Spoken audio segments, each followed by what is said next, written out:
Saat SMA, Hoyong dan Hongju makan bersama di salah satu kedai. Mereka pesan 2 porsi ramyeon, di mana Hongju menangis karena rasa ramyeon yang sangat pedas. Tapi sebenarnya, bukan karena rasa pedas dari ramyeon itu sendiri, melainkan karena hatinya kini terluka. Tidak bisa mengungkapkan perasaannya pada cinta pertamanya Junho. Sebelumnya, mereka mengunjungi Junho di pangkalan militer. Namun, Junho tidak ada di sana. Dia memberikan alamat yang salah pada Hongju. Jika dia memang ingin bertemu dengan Hongju, dia tak akan memberikan alamat yang salah. Jadi sudah, tak usah memberitahu perasaanmu padanya. Kenapa tidak? Karena aku...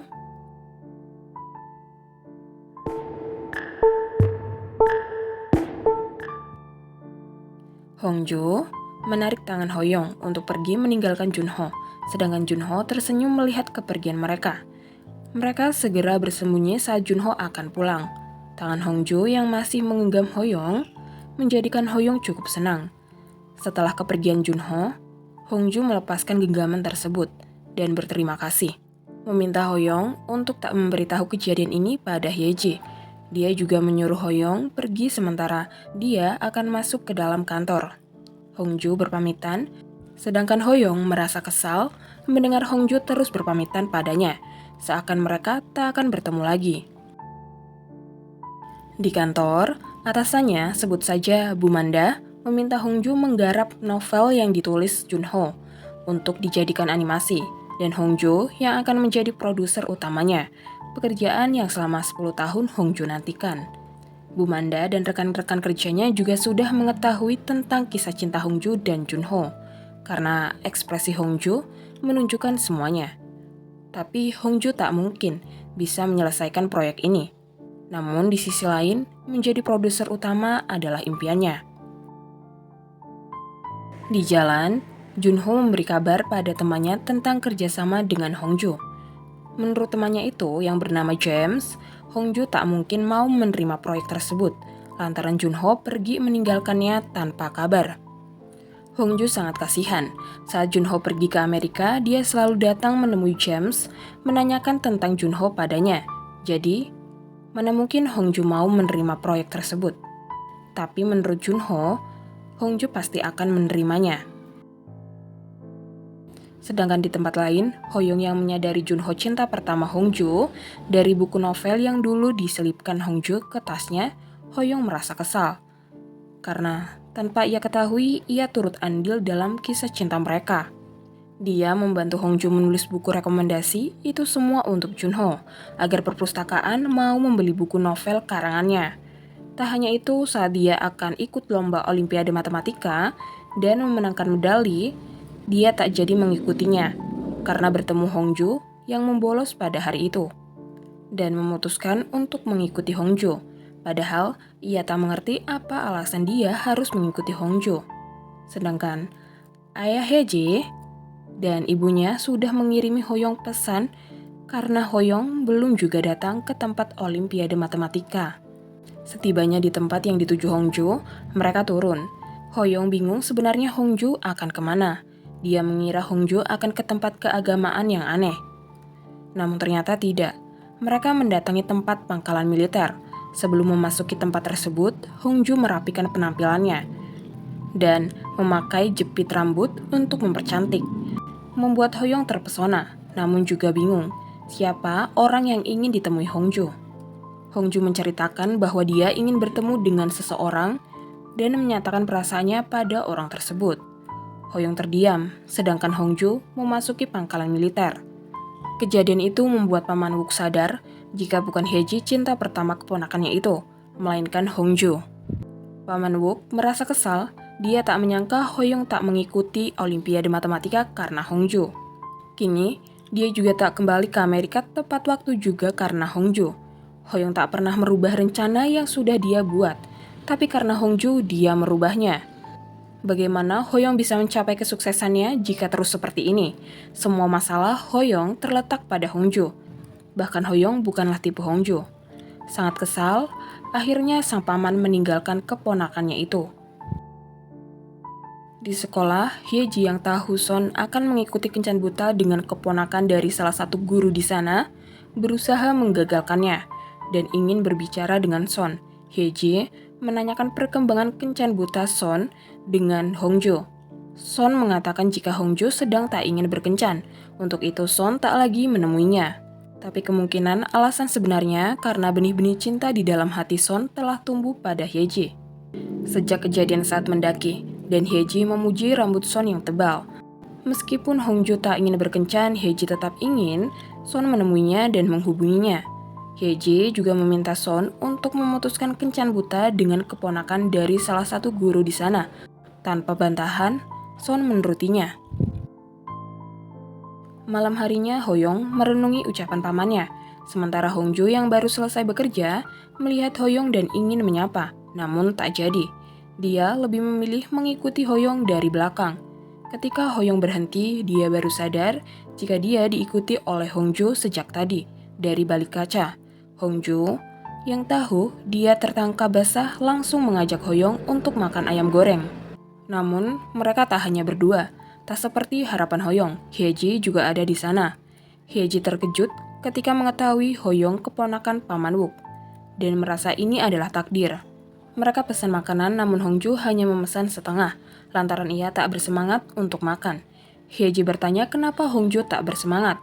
Hoyong hampir saja keceplosan menceritakan kejadian bertemu Junho. Namun Hongjo langsung menendang kakinya. Melihat Hongjo yang bertingkah seperti itu, Hoyong mengatakan jika Hongjo tak berubah, dia tetap sama, tak tahu apa-apa, dan juga masih bodoh. Kesal dengan Hoyong yang menghinanya, mereka pun bertengkar. Hyeji memecahkan suasana dengan memesan minuman, namun Hongjo enggan minum dan memilih untuk ke toilet. Sementara Hyeji yang melihat keributan itu menyadari jika Hoyong menyukai Hongjo dan bertanya apa Hongjo tahu tentang perasaan Hoyong padanya. Seketika Hongjo memberi kabar jika ia harus kembali karena pekerjaan, tetapi itu semua bohong. Hongjo melakukan itu agar Hyeji bisa lebih dekat dengan Hoyong. Sementara dia akan menghibur dirinya sendiri di restoran Sangpil. Dia menceritakan semua kejadian hari itu pada Sangpil. Sangpil kesal dan menyuruh Hongjo untuk tak menerima proyek tersebut. Jika tidak, Sangpil akan menghubungi Hyeji. Pasti dia akan marah besar. Hongjo meminta untuk tak menghubungi Hyeji, lantaran Hyeji saat ini bersama Hoyong. Kini Hyeji tahu bahwa Hoyong menyukai Hongjo sejak Hyeji mengirim surat cinta padanya. Maka dari itu, Hoyong tak pernah memberikan balasan atas surat tersebut. Hyeji kecewa, dia meluapkannya dengan minuman dan mengatakan selama 10 tahun terakhir, Hoyong tak bersama Hongjo. Hongjo selalu mengandalkannya. Dia merupakan wali Hongjo. Untuk itu, Hoyong tak akan bisa menggantikan posisinya. Setelah mengatakan itu, Hyeji pergi meninggalkan Hoyong. Akhirnya, Hoyong pun kembali ke rumahnya. Di sana, dia merenungi kata-kata Hyeji barusan. Apa benar dia tak bisa menggantikan posisi Hyeji? Dan pamannya juga mengatakan jika dia bukan tipe Hongjo. Haruskah berakhir seperti ini? Seketika, dia mendapat pesan dari sang ibu yang menyuruhnya untuk kembali ke Amerika, menjadikannya sangat pusing. Esok harinya, Hongjo mendatangi kantornya dengan semangat. Dia memberitahukan Bu Manda jika dia akan menerima proyek tersebut dan menjadi produser utama seperti yang ia nantikan selama ini. Semalam, saat kembali ke rumah, Hongjo mengenang kenangan tentang novel tersebut. Novel tersebut juga yang membawanya diterima bekerja di perusahaan Pena Peter, di mana ia berjanji akan berusaha keras dalam bekerja, karena ia sangat menyukai animasi film. Dan pada saat mengubah naskah novel tersebut menjadi animasi, dia sangat bahagia. Maka dari itu, dia di sini sekarang, menerima proyek tersebut. Hongjo tak ingin melewatkan kesempatan menjadi produser utama. Sementara itu, di sekolah, Hyeji menerima pesan dari Hongjo, tetapi dia tak memberi balasan satupun dari pesan tersebut. Bahkan, saat Hongjo menghubunginya, dia juga tak mengangkat panggilan tersebut. Tak lama, Son menghampirinya. Hyeji pun langsung bertanya pada Son, apa yang akan dilakukan Son jika cinta pertamanya menyukai sahabatnya sendiri. Menurut Son, dia akan memberikan selamat, karena sahabatnya itu orang yang baik, dan wanita yang merupakan cinta pertamanya juga orang baik. Maka, jika keduanya bersatu, itu akan sangat menyenangkan. Son mengutarakan pendapatnya dengan gaya lucu, menjadikan Hyeji tertawa. Saat itu juga, Son terpesona. Setelah itu, Hyeji meminta Son untuk tak usah menemui Hongjo dan menghubunginya lagi. Son bisa fokus pada kencan butanya bersama keponakan salah satu guru di sana. Namun itu juga sudah dibatalkan karena Hyeji menyuruhnya. Tak masalah, Hyeji akan membicarakan kembali pada guru tersebut. Tampaknya Hyeji tak mengerti jika Son hanya menginginkan dia. Hoyong kini mantap untuk kembali ke Amerika. Pamannya bertanya, apa dia tak berpamitan dengan Hongjo? Bagi Hoyong itu tak perlu, karena ini sudah lebih dari cukup antara dia dan Hongjo. Di perjalanan, dia teringat akan Sang Pil yang memintanya berpamitan ketika akan kembali ke Amerika. Hoyong pun menghubunginya, namun Sang Pil tak menjawab panggilan tersebut. Saat itu, dia teringat masa lalunya bersama Hongjo. Saat akan memasuki pangkalan militer, Hongjo ditanya tentang orang yang akan ia kunjungi, di kompi berapa.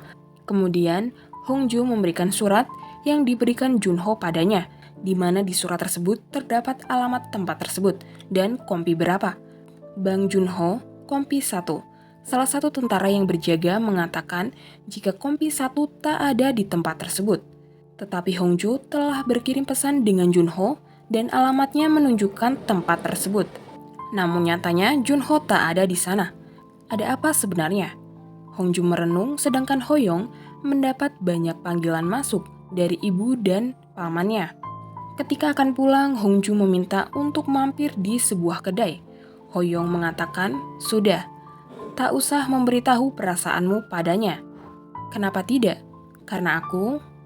Di sini, aku berpikir Hoyong akan mengungkapkan perasaannya, tapi ternyata tidak. Kenyataannya adalah dia akan melaporkan Hongjo lantaran berkencan dengan tentara.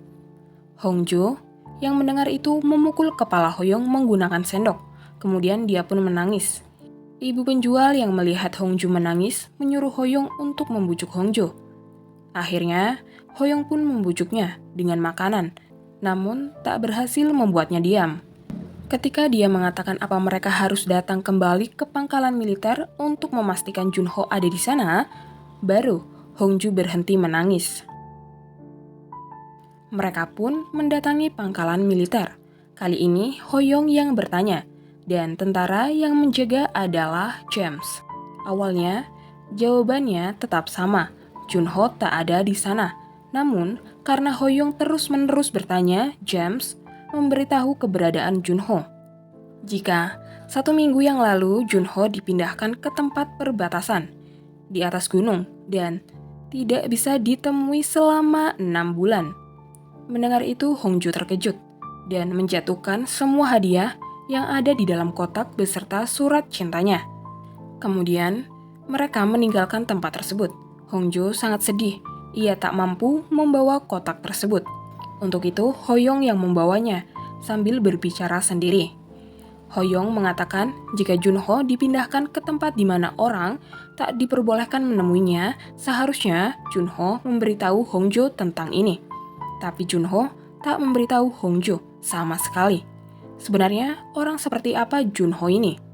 Seketika bus terakhir melaju, dan Hongjo yang sadar langsung mengejarnya, mengatakan pada Hoyong jika itu bus terakhir.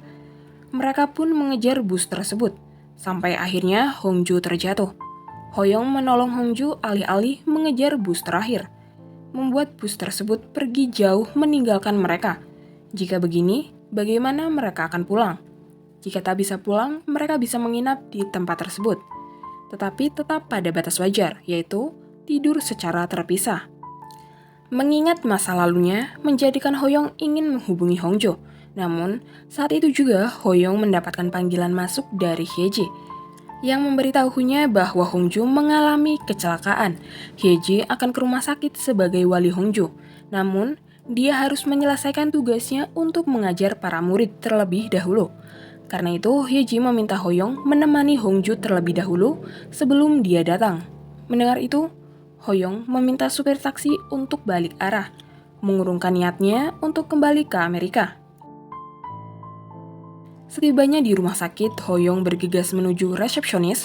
untuk menanyakan keberadaan Hongju, tanpa memperdulikan kopernya yang tertinggal di taksi. Di sana, dia melihat keadaan Hongju yang tak sadarkan diri, dengan luka di kakinya. Kemudian, seorang dokter menghampirinya, menanyakan apakah Hoyong wali dari Hongju. Hoyong pun mengiyakan pertanyaan itu. Dahulu, ketika Hongju masih kecil, dia tak sengaja mendengar percakapan sepasang suami istri, yang kemungkinan itu ibu dan ayah tirinya. Mereka berencana mengirim Hongju pada keluarga ayah kandungnya. Jika tidak, mereka akan mengirim Hongju ke panti asuhan. Lantaran sang ibu sedang hamil, Hongju sangat kecewa, namun dia tak menangis. Dia lebih memilih tersenyum, bahkan tertawa, untuk meluapkan rasa sakit hatinya. Dia melakukan hal itu sampai dia remaja, di mana saat itu dia sedang demam tinggi. Tenaga medis di sekolah menyarankan Hongju untuk pergi ke dokter, namun Hongju enggan melakukannya. Dia lebih memilih untuk beristirahat di UKS. Hal itu dia lakukan lantaran dia tak mempunyai wali untuk pergi ke dokter. Di sana, Hongju tak sendirian. Di balik tirai ada seseorang juga yang terbaring, tapi entah siapa orang itu. Saat Hongju demam tinggi, dia meminta tolong pada orang itu, yang ia kira tenaga medis, untuk mengambilkan minum. Demam yang tinggi membuat pandangannya memudar, sehingga dia mengambil minuman tersebut tak terarah. Sebenarnya siapa orang itu? Apa dia adalah Hoyong? Hongju tersadar. Dia bersyukur karena dia selamat. Dia menjelaskan jika dia tak tertabrak. Dia hanya tersandung saat menghindar. Hongju juga bertanya mengapa pihak rumah sakit menelponnya. Hoyong pasti sibuk, pikirnya. Karena itu Hongju sendiri yang akan mengurus ini, sementara Hoyong bisa pergi meninggalkannya. Mendengar itu Hoyong kesal dan meminta Hongju berhenti menyuruhnya pergi, karena dia tidak akan pergi kemanapun. Hongju hanya tak ingin mengganggu Hoyong tanpa alasan. Tanpa alasan, Hoyong kemudian menarik tangan Hongju, meletakkan di dadanya, agar Hongju bisa mendengar suara jantung Hoyong yang berdetak lebih cepat, seperti genderang yang akan perang, ketika bersama dengan Hongju. Sudah berdetak seperti itu, apa Hongju masih berpikir itu tanpa alasan?